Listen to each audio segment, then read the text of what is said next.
Today's guest is Dominic Sale. He's the managing director at Code and Theory, which builds transformative digital experiences for federal agencies. Dominic is also a previous federal employee where he worked at the General Services Administration, the Office of Management and Budget, and the Department of Transportation. And both Dominic and I, we interact in the ACT-IA community. We go to a variety of DC area networking opportunities. Really gotten to know you, I think, for over the past 3 or 4 years. Thanks for joining me on the podcast, Dominic. It's great to be here, Jeremy. You are someone I've been wanting to talk to for a while. So I would say it's long. We have interacted a lot, but I don't think enough. And I'm glad we're having this opportunity to chat. Well, for those who haven't had a chance to meet you at all, talk a bit about your background. Talk about where you're from, who you are, and what you do. Okay, so I am a generalist. That's the overarching way I best describe myself. I come from a pretty eclectic background. People don't necessarily know I'm a naturalized US citizen. I was born in England. Hmm. I'm gonna say when, but it was a long, long time. And I came over when I was a baby. I moved to a small town. My dad was a doctor, and we located, there's a lot of programs back then to place doctors in rural areas of the US. So I grew up in a small town in Western New York. Hmm. And I lived a very kind of prototypical American small town life. Not a lot of crime. We could walk everywhere, safe. And so I have, I've spent most of the rest of my life in cities, but that portion of my life, the first 18 years, very much defines who I am, how I view America. My formative years, my friendships, my family. So I left Wellsville, New York in uh, 1990 to go to college at UVA. I had no legacy anywhere because we're new to this country. I didn't really know how to navigate the system. So I used the books, the Petersons and US Oh, News and World, discovered that UVA was a pretty good school. And wow, did I stumble upon a great opportunity there. Um, I didn't uh, I didn't have a strong, I thought maybe I'd do pre-med. I didn't know. But I studied what I liked and knew well. So I studied French. My mother's half French, so I have French blood as well, and anthropology because I just really was interested in culture and it just seemed like a different and interesting thing to study. So 4 years at UVA. I lived in the French house there. I still didn't really know what my life had in store for me. And I met a friend's dad. So they say you either end up working for a friend of a parent or a parent of a friend. I ended up working for a parent of a friend right out of school, Bill Gay. He hired me. I worked out of his basement. I remember vividly watching the OJ trial those days. And I did some public sector consulting, so just doing some data analysis for the police and fire departments. Um, just figuring it out as I went along. I had an analytical mind, but I hadn't really had the practices or the training to put that into practice. So that's where I learned how to kind of do consulting, create reports, analyze data, benchmark. And not long after that, I ended up, working for some larger companies. Actually, the company he had was bought by another company, which was eventually bought by Maximus. So technically, I worked for Maximus for a little bit before jumping to another company, which happened to be an 8A. So I was the white at an 8A for a period, which was a really great learning experience. Worked on a really cool project for National Park Service. Um, in Lanham, Maryland. And I ended up from there leaving to go to KPMG. So that was probably my first like real long-term job. 7 years between KPMG, Pete Marwick, all the way to when we went public and became Bearing Point. Hmm. I left there to go to a startup called Digital Net, which eventually was bought by BAE Systems. I was there for about 3 years. I was on site working IT policy for the Department of Transportation. a guy named Dan Mintz who's still floating around there somewhere. He texted me the other day. I was glad to hear from him. And then actually became a Fed. That's where I converted over to become a federal employee. I swore I wouldn't be a federal employee for more than 5 years. My friend and I took a blood oath. I went from there on a detail I didn't even ask for, but a good friend of mine called me over named Tim Young, who to me today is still one of my favorite people and a mentor and a great friend. He asked me to come over on a detail to the eGov office in OMB. And there I stayed for a 1 year detail plus 4 extra years as a full-time employee. So I crossed administrations. I started at the end of the Bush administration and then worked in the very kind of interesting years, early Vivek Kundra years, um, where I got to work on it was a stroke of luck, a huge opportunity. Got to work on the IT dashboard, Hmm. to do the kind of the first permanent USA spending. I know that I don't know if you know Adam Neufeld and Robert Shea. They always claim they stood up the first USA spending. I will not take that away from them, but the one we had was a little bit more robust and built from scratch by government for government. So uh, after about 5 years overall in OMB, I decided to go to GSA and kind of run some of these programs we were directing from OMB. So I ended up going to GSA's Office of Government-Wide Policy, which is a great little IT policy office. Does a lot of things, probably one of the least known but most impactful offices in government, headed up now by Dan Pomeroy, who had the pleasure of working with there. And we worked on cool things like Section 508 and data center optimization. And so taking a lot of the policies we put out at OMB. So at OMB, you write policy, Hmm. you send it over to GSA, say, GSA, figure it out. But we're also going to micromanage you in the process. Of course. And then GSA has programs set up with a little more money than OMB would have, and they got to figure out how to have government-wide and make those policies work government-wide. So GSA does a good job of convening communities and writing guidance and providing tools. So I really love that part of the job. There, I was really initially focused on shared services.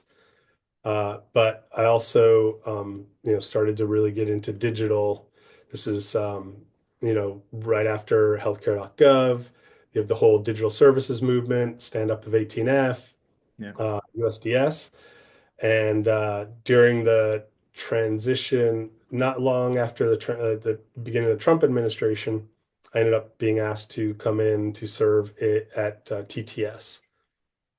So in TTS, did I worked on started with operations, and then I helped orchestrate a reorg when uh, Anil came in, and then took on a new position for over solutions, which covered a lot of the big brands you hear today, login.gov, data.gov, FedRAMP, and that Wow. was a huge privilege to be able to work on some of those programs. Of course, I got to work with some of the most amazingly talented people in government.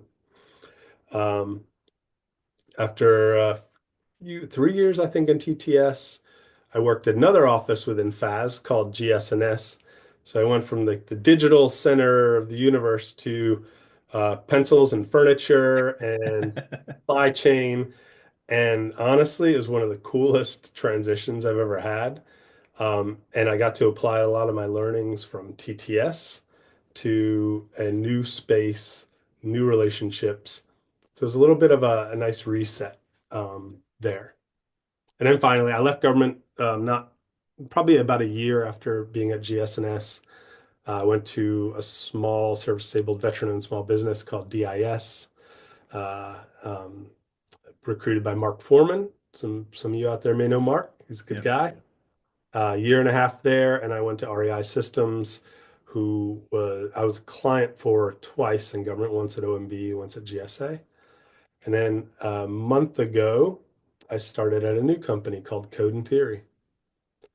I don't know how long that took. It feels like a long time, but No, that's pretty interesting. I mean, you've had a variety of opportunities from startups to large companies to small agencies to large agencies. That's a very yeah, interesting, mix. Uh, and I imagine that people would be surprised that you can do things in a small agency or a small company, and then you go to a big company, and those ideas work really well. You just got to figure out how to restructure them for the large. Uh, absolutely. And so I think there's like a connection between the anthropology and the companies and the size. Like really feel like the best way to get things done is to be able to view it from a lot of different perspectives. And I've done that with my career. I've worked inside, outside government. It's all been within the government space, mhm. but I've worked for companies of every size, roles of every type. I've been the doer, I've been the executives, I've been several different roles, in growth and, you know, um, delivery. But it all, and after a way, you kind of templatize that in your head and you start seeing the bigger picture of things. And you get in the government contracting space long enough, and then you see it starts like you start seeing this other world that becomes visible of the whole like M&A space, Yeah. corporate valuation, all these companies that go into business to sell it to exit eventually and make a lot of money. And all that has been really interesting. You don't see that as much when you're inside government, but if you're in government, you should be aware that that is the environment you're dealing with because at the end of the day, what's really driving everything is the set of rules, the cultures, the incentive structures that are in place that drive every individual's behavior in that ecosystem. And the companies that don't continue, right? Because they had their first big contract and they never get that second contract. I worked for a couple of those myself, and they just didn't never knew how to turn it into actual growth. They knew how to win the first piece of work. Maybe they knew somebody, maybe they had, and then maybe they worked there previously, and so they had some insight. It's Yeah, an interesting space. Companies that disappear, and then the same people show up, and they're in a new company now. yeah, absolutely. I mean, they say, GovCon is a small world, and it absolutely is. It's just people shifting chairs all the time. It's a very dynamic and fluid environment. And at the end of the day, it's just these one-to-one relationships that really, really matter and stand the test of time. Yeah, and it's interesting because there's such a negative perspective in I'm not we don't want to dive into politics, but in the world at large that there's a revolving door. You've heard, and now it's mostly I think when you hear it in the political sphere, they're talking about the politicals, right? There's a political person who works as an executive someplace. He goes to an agency at a high level. They're making political decisions. They go back to a business, and you wonder, man, are they scratching their own back while they're making regulations? But I would say at our level, you and I are same age, same kind of background experience. There's a great net positive to working in government, understanding the structures of how we put out work and how we execute work, how the policies affect us, how our mandates affect us, and then go work for a company afterwards, like you have, and figure out now, okay, I know the challenges they have. Now let me pitch a delivery that's going to meet those needs, knowing more than I would have otherwise. I think if people in government, so people in government tend to be, this is a vast generalization, so I'm going to say it, more risk averse. Yeah. Would they and they make those decisions again, incentivized by the stability and the consistency and not having to live and die by profit cycles. If you have the slightest risk tolerance and you want to do something different, I encourage everyone in government to take a stint in industry, not just because you can make a little more money, and you may or you may not, but because that difference in perspective is going to make you so much more powerful in your role. And the same goes for like I feel like in industry, there's so few of us, so few former guppies out here. You'd be surprised. Hmm. It's like a superpower because you have that empathy, you have the perspective. You don't know, it's not about just knowing the details, it's really being able to put yourself in the client's position and say, what would I want to hear if I were that person in government? And I did a lot of that. And REI was great at tapping my brain for that, right? And I did a lot of internal kind of trainings on here's how you address, here's how you kind of approach government. But a lot of people are hesitant. They put the government people on a pedestal. And my first task in outside government, these are people, they want to relate just like Yep. you. You don't have to put them on in fact, they don't want to be put on a pedestal. They want to be able to see you and view you authentically. So that by having that cross-pollination, um, it just everyone is better served. Yes, you've always got to be very careful about remembering the role you're in at that time Hmm. and making sure you're serving it well. And that, but being a former Govy, it's drilled into you the ethics of it all and the rules and procedures. So I think government people with the right risk tolerance, with the understanding the incentive structures are different, can do very, very well in industry. And I'd love to see more folks come out and join me, and then maybe we'll go back in later together. Yeah, I mean, it's interesting because as a former Govy, you understand budget cycles. You understand how we have to project, 3 years out. Sure, it's not the full budget, right? It may get refinement as you go. You understand, though, agency budget allocation processes. Some are Yep. great, some not so great, right? You understand the the pressures that are put on a core when they're writing their statement of work and they're putting together their requirements, and the fear contracting officers have of receiving 300 bids, or right, and the things they do to try to God alleviate that. bless contracting officer community. Can I just say that? Yeah. Except at the holidays when they throw the stuff Uh, out for a holiday. Then damn them. right. But it's such, I mean, it's what a stressful job for like, what's the upside? Like a lot of people in industry can't understand why people work in government because they also they don't get the benefit of getting that mission, feeling from it. Yeah. Just the love of mission, doing the right thing, the camaraderie. But sorry, I didn't mean to interrupt, but No, that's that's something I'm really passionate about is making sure that each side really sees what motivates the other side. That's at the end of the day, that's really how we're going to do better together, work better together. I do think there's too much of a wall between us, and I think that really starts by spending more time on each other's side of the wall. I mean, that definitely goes to the challenges and why you and I participate pretty heavily in the GovCon space, right? In our networking groups where you can break down the barriers, you can have honest conversation about just the way it is, right? Sure, you're not allowed to share anything procurement sensitive, but you can talk about just challenges you have day in and day out and past challenges you've had uh, in a way that will then better inform, people who decide to bid. Right? Companies still have to do a bid, no bid decision. They still have to weigh the costs, weigh the benefits. They know they just because they know somebody there, they're not going to get it. It's a panel of people. But gosh, yeah, I'm with you. I couldn't speak enough about the importance of being on both sides of the fence at some point in your career. Yep. Yep. So what are some things when you look back at your career and you go, man, I wish it wasn't done that way. I wish they would reconsider and change something in a way that'd be more efficient or just could be done better, right? And we'll caveat and say you and I today probably can't solve all the world's problems, right? World peace is definitely not on the table today. But it's something we should, we could throw out there and maybe get people to start thinking about. What's one or more things that you have on your mind?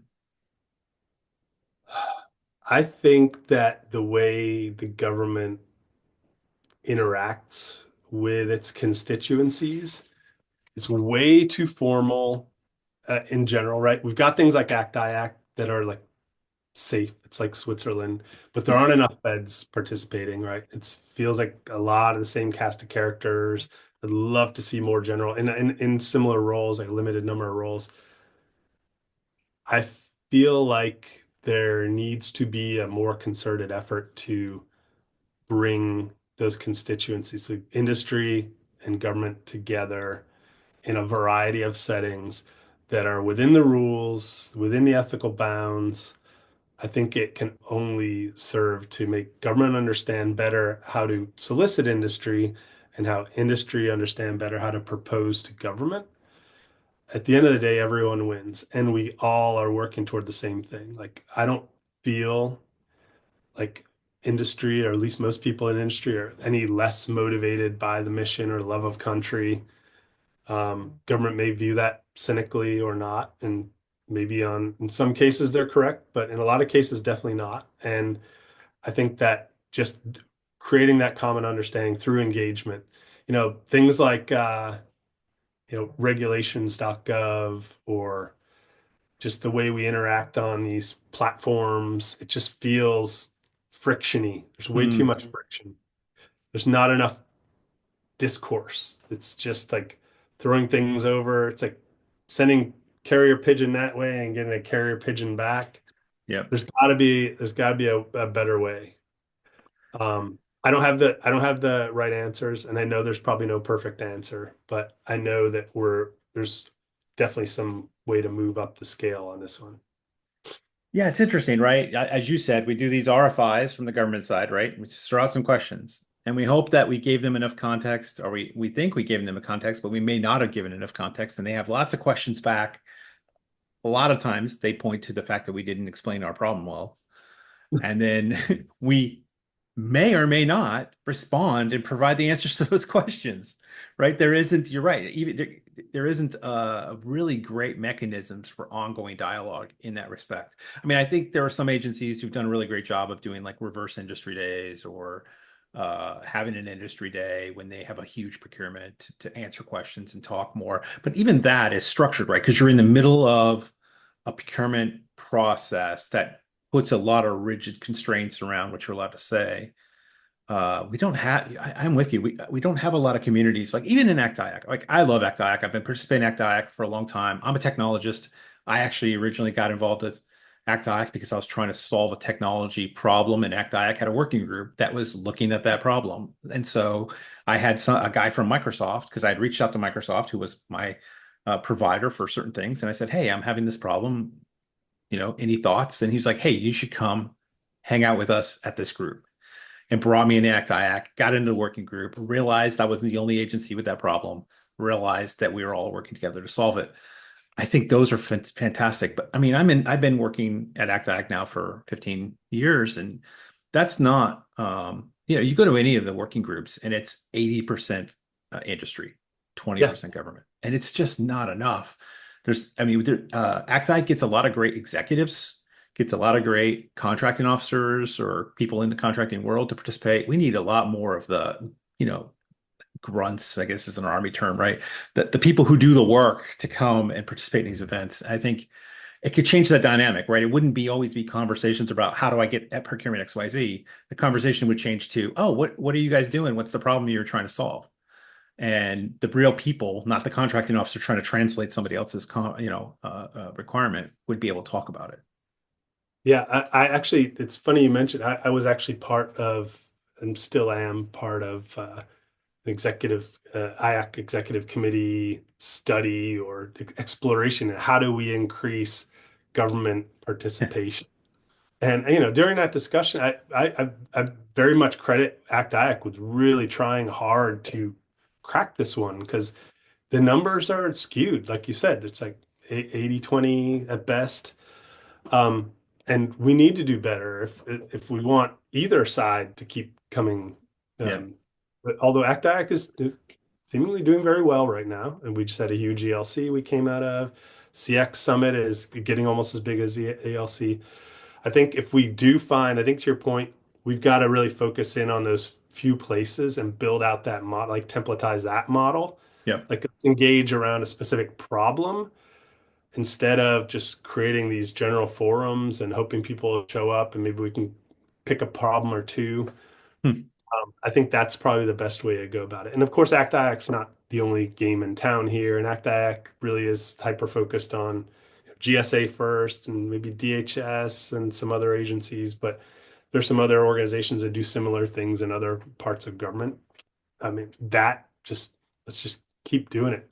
And the pandemic changed the rules for those as well, and temporarily made it really, really hard to engage. And now we need to redefine what engagement looks like. It's not going to be as in person ever again like it was. I'm finding between you and me, LinkedIn is a great place to engage. Maybe you can't have those group engagements, but one-on-one or able to reach out. It's a trusted place where people know who you are. Yeah.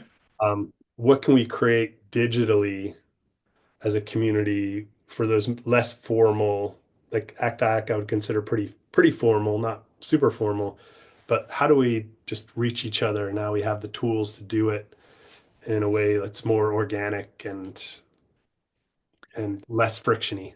Although there are way, I think some of it comes down to knowledge, right? So, like I'm in the government, I'm a supervisor, I manage staff. I am encouraging them to participate in ACT-IAC.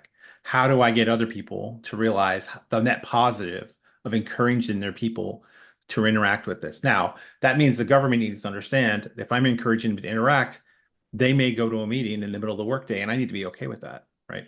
So workload needs to be able to handle it. That's, I know, a challenge in government for many places that are short-staffed. So those kind of balancing things. So education, better education, I think maybe to government on how to sell participation, not just at the executive level, but at those lower levels is probably a big thing. I mean, I'm doing it in my little slice of pie, right? But my little slice of pie is very small, right? So figuring out how to expand that. And then, gosh, I mean, I think LinkedIn is a great idea. I love LinkedIn. I'm finding, from a business perspective, I'm having a lot more interactions on LinkedIn. It's slowly grown over the years into a reliable platform in that respect.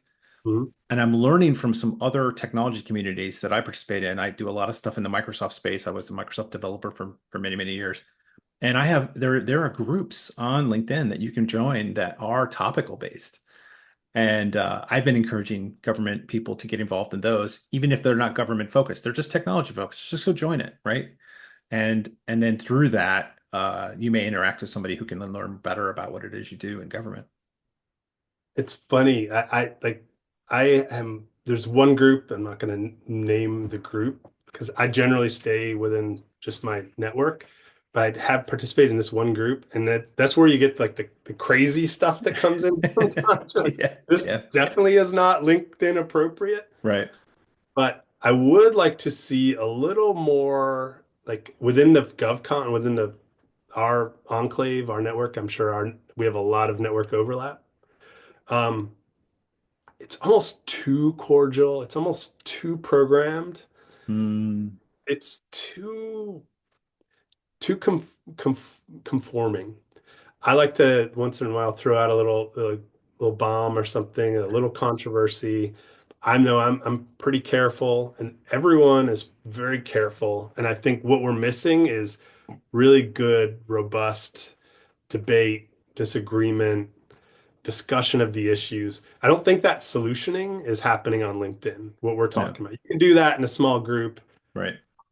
on in ACT-IAC or something, but there is no real debate happening on LinkedIn. If people are sharing information, there's a lot of love and like, hey guys, Yeah, selfie.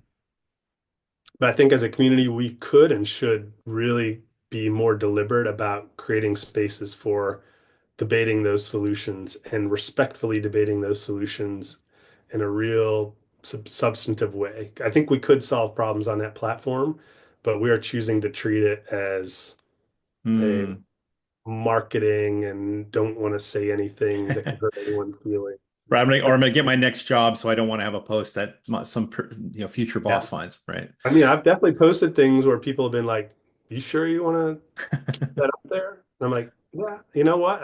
I am me. I'm going to say some things that not everyone agrees with, and I got to be okay with that." And I wouldn't have done that 5 years ago, but especially in government, it's especially hard inside government because, like you said, like you're encouraging people to go out and do these things and engage, but most feds don't see as much value in it. I think you are probably an exception. Yeah. Um, um, and at the 20% on the edge of extroverted, and I don't necessarily mean personality wise, but comfortable with engaging externally. Because there's a lot of risk to it. and agencies don't want to take on that risks. Individual managers don't want to take on that risk. But it's also, you're going to see the same thing in industry where you don't want your people to spend time at conferences and things if you don't see the immediate value. So there's transactional investments like, are you going to do this and what are you going to get out of it? Right. A lot of that, especially from industry, about I'm going to pay for you to go to this conference. What's the immediate value back I get? We all could use a more of like a business development mindset. This works in government as well, as you're spending the time to develop those relationships for the longer term gains of trust that we're making. And by government engaging in good faith with agency and understanding with industry and understanding them, they can write better solicitations. They can evaluate companies better. They can do all these things that they can't do if they're staying behind the wall and just taking information back in a structured way as requested. Hmm. So Need to what get I the emotions involved. We've got to engage. yeah. So what I'm hearing you say, Dominic, is you and I need to go post some controversial stuff on LinkedIn and then comment on each other's. Start a Don't just start a conversation. post. I'll start a post. You yell at me, respond, and we'll just start yelling at each other We'll and see what encourage other people to come yell at both of us and tell us we're idiots. sounds like fun. And I do know a few people that are like that, that are willing to just say whatever it is they really truly believe just to try to generate the conversation. But you're right, there's not enough of that. And LinkedIn makes some great tools for doing that, right? Post, write your own article, post it. It has the ability to let people comment on it, and then you interact with the commenters. And all right, I'm gonna take it under advisement. I need to spend more time generating content and less time liking people's selfies on LinkedIn. You know what we could do? It doesn't have to be on LinkedIn. We could do something physical. We don't live Oh yeah, far apart. We could yeah. start a happy hour. Like people should start like engaging with happy hours. I've started something locally where I get industry and government folks together every quarter or something. Like everyone should take it upon themselves the responsibility, and that's the only way it scales. It can't be the same cast of characters trying to Yeah. carry the world on their shoulders. We got to say, hey, I want you all to go and do this, like do this in on a small scale with small groups. Everything starts small. It's a great idea. Everybody needs to do that. That's a change I think everybody can jump on board and start to do. So what's coming up for you, Dominic, here in the near future? I have taken on the tremendously fun and scary task of helping a public company enter into a market that they have not spent much time in before, which is the government space. So I came across this company called Code and Theory.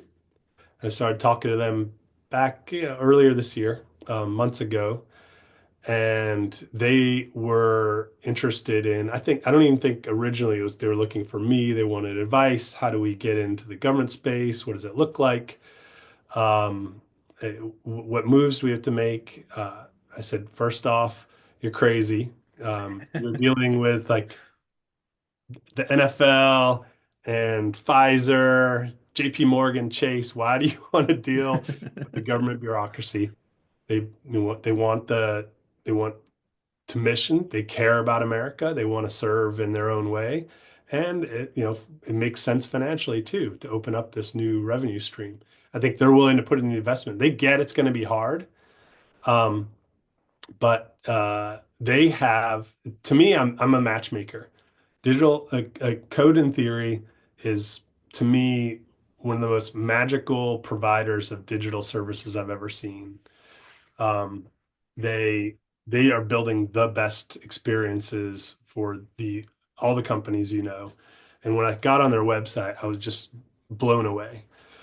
And being in government, knowing we've got companies who can deliver that kind of work, but we just need more of it. And here's a big company who's got the scale to do big things, but it's not going to be able to, it's not going to happen on day one. So how do I get us in and then help us grow into the future? And by the way, I'm not limited to just federal. Obviously, that's where I'm comfortable, and not just civilian either, but that's where we're going to start.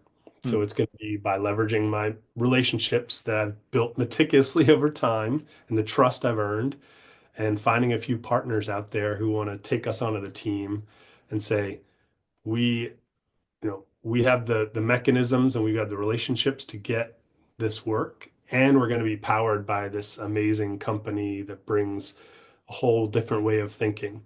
It goes full circle back to how we started this conversation. Like, it's perspective changing. A company that really doesn't know government well, coming into government, being led by people who can help navigate it.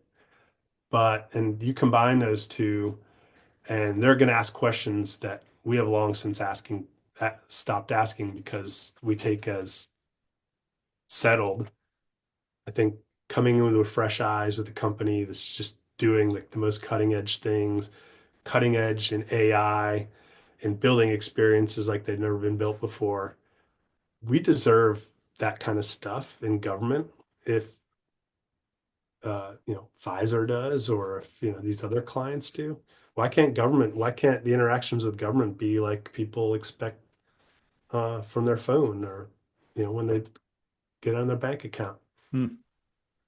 I love it. So yeah, it's like, to me, I'm just the translator. I'm the broker and I'm a problem solver. It's like the most amazing, mind-blowing problem I've ever had to solve. And I know it's not going to end up being solved in the way that I'm envisioning it now, but I'm here for the ride.